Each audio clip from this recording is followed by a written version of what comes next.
Hello, you guys. Welcome back to As Told by Kenya.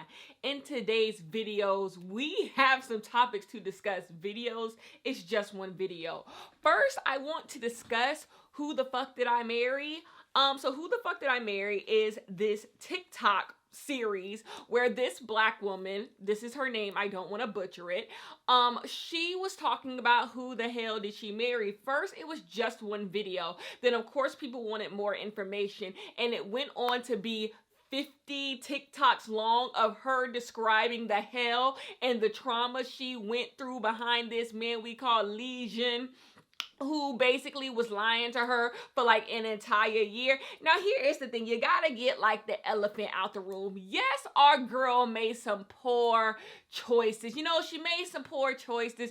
She moved a man in with her right off the jump. Maybe she didn't ask enough questions. But I don't like when people are telling you their trauma and they're telling you what they've been through, and people's first instincts is to be like, this is everything you did wrong. And it's so funny to me, the people who be first to tell you as a woman what you did wrong be also the same people who be claiming they girls, and they just love girls so much. But like, what happened to grace? What happened to being a girl's girl and giving other girls grace? Like, yes, was she foolish? Sure, but like, she know that now. Like, y'all just be quick to tell people what they clearly already know now. Like, she even says in the very first video that she posted that clearly she did this because she was desperate. She just wanted to be happy. And I just think it's so funny how certain women sit up online and act like they also don't have the same desires in some type of way. It doesn't have to be romantic always. It could be financial. You're willing to fall for X, Y, and Z scam, or you're willing to do strange things for change because you're just desperate to overcome your situation. You're just desperate for some type of upward mobility, or you forgive family who fucks you over because you're desperate for some type of community, or you do it with a man too, or you do things with your job. Like, it's just acting like you above foolishness. I think is a little insane. It's just a little insane. And I think people get up online, people who aren't doing much living to begin with. Like, it's easy to judge people for what they doing when you sitting at home doing nothing. Like, you ain't doing no living, so that's how you avoid all bad situations. But if you're willing to put yourself out there and you're constantly in search of the things that you desire, every now and then you might run into some mess. And so, yes, her mess was just like through the roof. Like, that's just crazy types of mess. But I just think at a root level, there should be some empathy there. Like, she just wanted a man. And I found it so interesting. And the first TikTok she posted, she was just like, I thought this was my time. And it's so interesting because when you hear people talk about getting scammed, I'm not talking about that 50K scam where that woman took money out her bank account and gave somebody 50K. That's ridiculous. I'm talking about regular, everyday scams. When people get scammed everyday, regular scams, they also say the exact same thing. When they fall for these scams that these people have, these like generational wealth, if you take my class, you can do this, the crypto, the Forex, like, you just think this is your time. Like, someone is selling you a dream and you're thinking it's about time that I finally get my dream. You look around and you see everything and you see so many people doing so well, and you're just like, one day this is going to happen to me. You got the manifestation girlies who teaching you all this, the karma girlies who teaching you all this, the black girl luxury girls telling you that if you just think hard enough, you can get what you want. And so that makes you susceptible to scams. And that same thing can happen when it comes to romantic partners. You just think, well, everyone told me if I just do right by people, if I just stay in the game, I'm gonna find my man. So when you just want something really, really badly, you're willing to overlook bullshit. And her bills was being paid. That's another thing when people like, man, and he booing her. Like, if you came home every day and your bills was paid, I think you will overlook a few things too. Now, did it go to the extreme? Yes, but like, her bills was getting paid at first. So I just think just going off bat and just telling black women how desperate they are and you're so stupid, you don't think they feel that way? You don't think a grown-ass man lying to them about the dumbest of shit, they don't feel stupid? You don't think she feels stupid? So I just think that's not the way to engage with people because I think a lot of other people on a lower scale could also find themselves y'all men be lying to y'all right now. Like, oh my God, how many people be sitting up online telling you what this person man should do, this person man should do, this person man to do, and they sitting right next to a lying ass man as we speak. Everybody man terrible except the terrible man they sitting next to. Y'all are so full of it. Y'all make all types of excuses for the bullshit that y'all men do. So save it from me. What can we learn from this story? The answer is shame. I often hear people say we need to bring shame back. And in some ways, I fully agree. But when it comes to the traumatic things that we experience, I actually don't necessarily believe that we should bring shame back. There should be a time and a place for you to have a conversation, even with strangers, about the shit that you've been through. Like, so much is told to us that we need to keep house. Like, we need to make sure our home is presented in a certain way. We need to make sure nobody knows our seedy underbelly. Like, go out into the world and make everyone think that your life is just so good. And it's like, why? What's the point of that when I cry every night to sleep? What's the point of that when I got real issues going on? You would feel a lot better if you came and talked to someone about it. You would have people who can empathize with you. You would have people who would be like, I've been through the same shit, because it's not lost on me. A big reason why she got into this is not talking to people. If she just went to talk to a bunch of people who knew this man, this is why y'all are better than me. The minute she said she met that man on Facebook dating, I already knew it was the okie doke. I could never. I am so sorry. It's the Scorpio in me. It's the I don't trust people in me. I can never do online dating. You want to know why I can't do online dating? When you meet somebody in real life via avenues like work, school, all types of things like that, friend of a friend, there is social accountability. It's not lost on me a lot of times when these stories are like, I got left at the altar. My man just disappeared. He just ghosted me. My man just cheated on me out of nowhere. A lot of these stories begin with the people saying they met via an app. And I have no issue with the apps. Get it how you live it. But I think when you know someone in real life, you know they mama, you know they friends, you know they siblings, like you know people who you can come in contact with on any given day, who also knows the person you with. There is a social accountability that they are held to where they won't be absolutely fucking foolish. Absolutely fucking foolish. If your man know that your mama might run into his mama at the church, he's a little hesitant before he does some foolishness. Now, does that mean he not gonna do no foolishness? No, the record can show that. But I just think sometimes when you're doing the apps, there's no social accountability. Y'all only know each other. Y'all only know each other, and they be knowing it. They know that they only know you, and you know no one else in their life. You know no one else in their life, so there's no social accountability. They can fuck you over and never have to see you again. But in the real world, when you meet people in real life, you fuck me over, I still know your auntie, I still know your mama, we still got friends of friends, we still have places where we could link up again, and so it's just like, oh, you ain't gonna get rid of me, like you gonna know that you fucking did me wrong. But on the apps, you don't know this person. Like, the only reason why you know each other is because the phones. But if this phone didn't exist, the two of you would never cross paths ever again. And that's why I think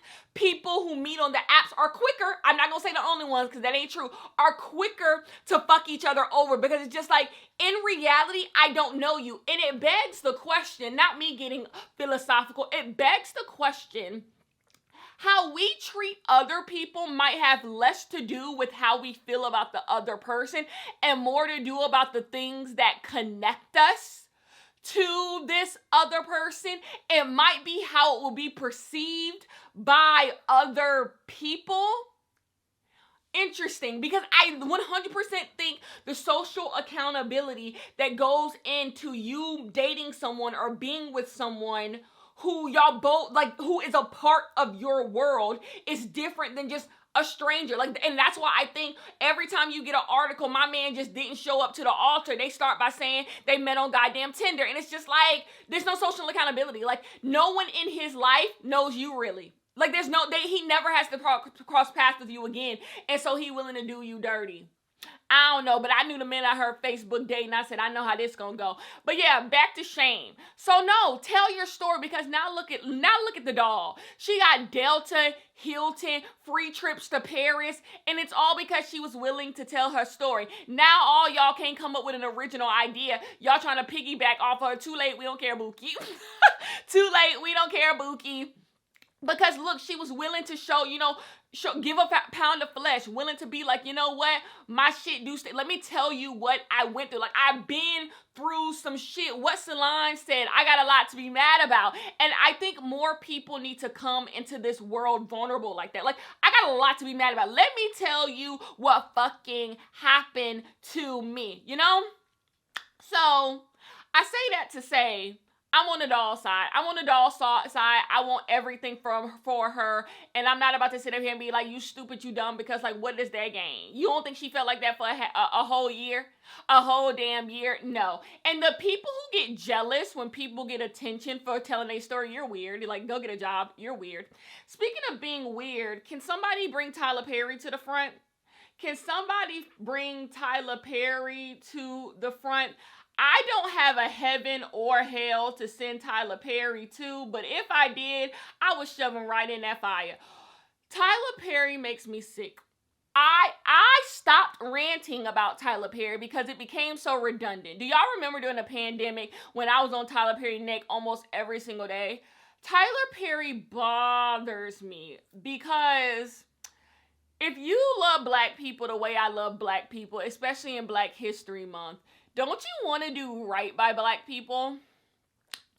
Trevante Rhodes and Kelly Rowland are in a movie called Mea Culpa on Netflix. It's written, produced, and directed by Tyler Perry. But I didn't have to say that. All it takes is watching the trailer and you would know that. Like, you could tell. You could tell.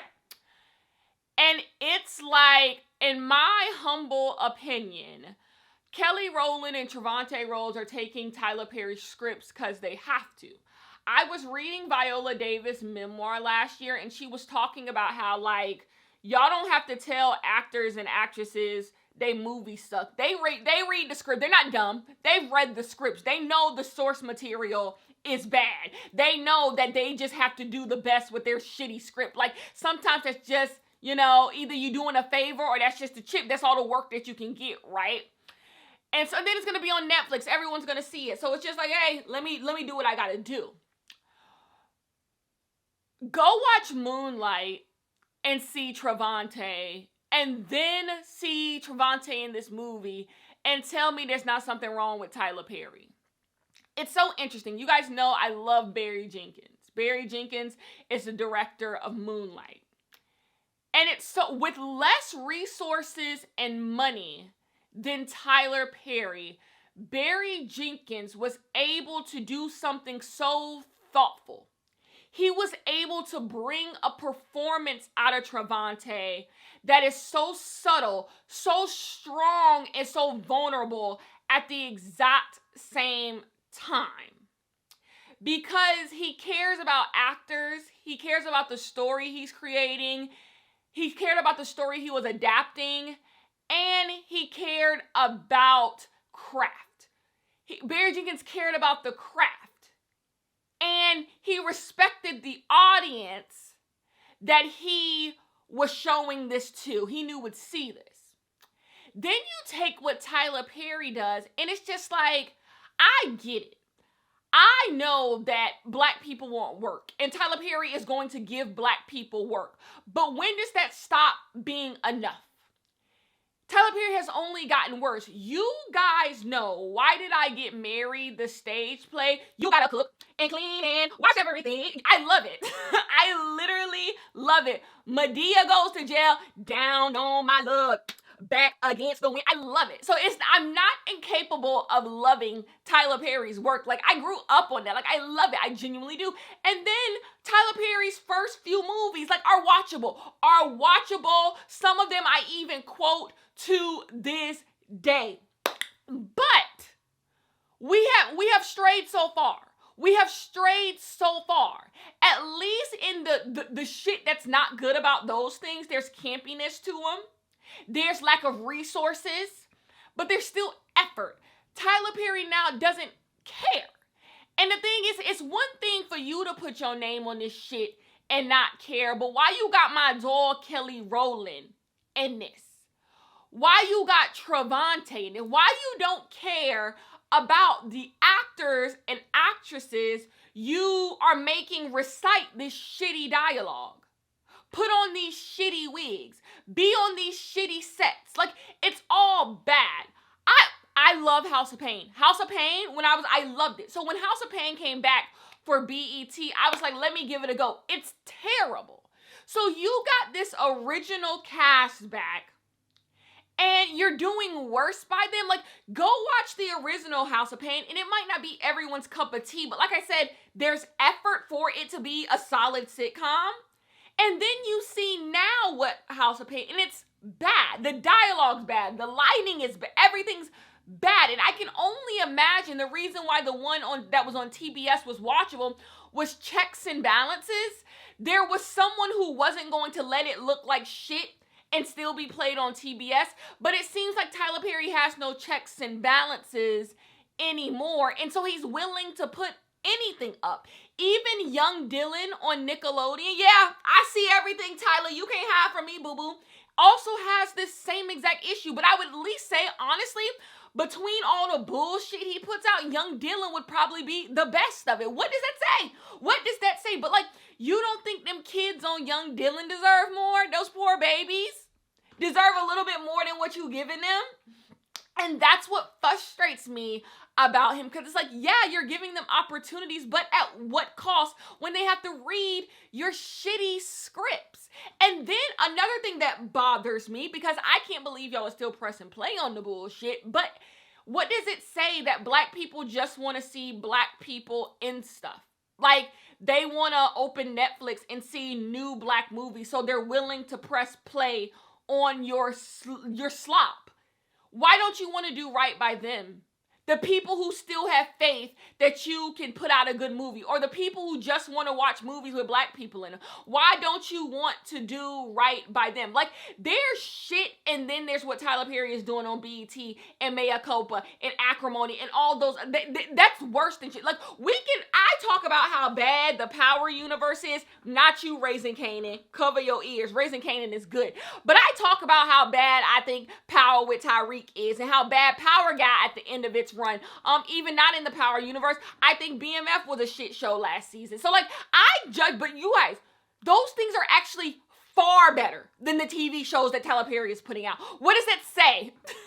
At least those shows in some ways try to have a coherent plot. They at least are attempting something. There's ambition in them. Tyler Perry is just like doing shit, and it's just like, you get so much space and money and time and platform to do this, and you don't want to be thoughtful. It's not even in you. It's weird. It's just really, really weird, and I don't get it. I genuinely do not get it. Like, why are you writing these scripts by yourself? He hears us, by the way. He hears us. He knows that we think this shit is awful. He knows, but he don't care. He don't care. Like, he's going to, once again, I don't know what his Netflix deal is, but if he has another movie still under this Netflix deal, he going to once again give you a written, produced, and directed by Tyler Perry movie. And it's going to be bad again. Them shows on BET not getting better. They're going to be bad again. And it's like, we know that black actors and actresses are having a hard time booking jobs. If you are not already a household name, or people don't already want you in movies, it's just really hard to come up right now. So why won't you have an avenue for Black actors, actresses, writers, directors, cameramen, lights? Why won't you have an avenue where it's just like, you know what? I always have Tyler Perry to land on. And that's good, right? But that's not what it is. It's a mockery. It's a shit show. It's degrading. That's what it is at its root. Like, it's degrading. I think Trevante can be so brilliant. He was brilliant in Moonlight. And so to see something like Moonlight, you guys know how much I fucking like Moonlight? A24 sells their scripts, like, on movies that's good. But they, like, sell their scripts for their stuff. This is how much I have Moonlight. I have the hardback bounded Moonlight script, and it's so good to go through and read the dialogue. This is the type of dialogue that Black people should have access to. Also, Frank Ocean wrote The Ford. Frank Ocean wrote The Ford in this, and so it's like, I know what Trevante can do when source material is good, and he reading Tyler Perry scripts. And the thing is, Tyler Perry scripts don't have to be bad, they just are bad. Anyways, go pick this up. I don't know if it's still for sale. I got it years ago. But anyways, let's move on. Normani's back. I am so happy that Normani is going to put out an album. Yes, it's a crumb unserious that we don't have a release date, but I'm going to ignore that. I'm going to let the skepticism leave my mind, and we going to get us a release date, at least a lead single date. But anyways, I am a firm believer that Wild Side by Normani was the hit that got away. Like, y'all did not get Wild Side like I got Wild Side. And I say that to say, I want Normani's new album to be nothing but pop. Can it be pop R&B? Sure. I don't care if we have to steal notes out of Tinashe book. By the way, Tinashe is such a fucking doll. Tinashe just put out a performance. Oh my God. Like, Tinashe is so good. Tinashe is so good. And for you people out there saying Tinashe can't sing, Tinashe did Tiny Desk, when the fuck did that ever stop y'all from staying in somebody? Get the fuck out of my face. Anyways, still some pointers out of Tinashe textbook. Everybody else do. Everybody else be stealing her homework. I want nothing but pop from Normani. I want to be able to run around my house, because that is my thing. During the day, when I'm just feeling bad, everybody should just drop what they doing sometime during the day. If you unemployed, like I'm unemployed, if you employed when you get off work, and just run around your house, just doing the craziest of dances to your favorite pop joints. Like, it keeps you alive. It literally, movement keeps you alive. Like, do it. And that's what I want to do to Normani's album. I just want to live out my pop fantasies to Normani's album. I am so damn excited to hear what is going to come from Normani. Anyways, that's the end of this one. This was long. I was over here chitting the chat, but I will talk to you guys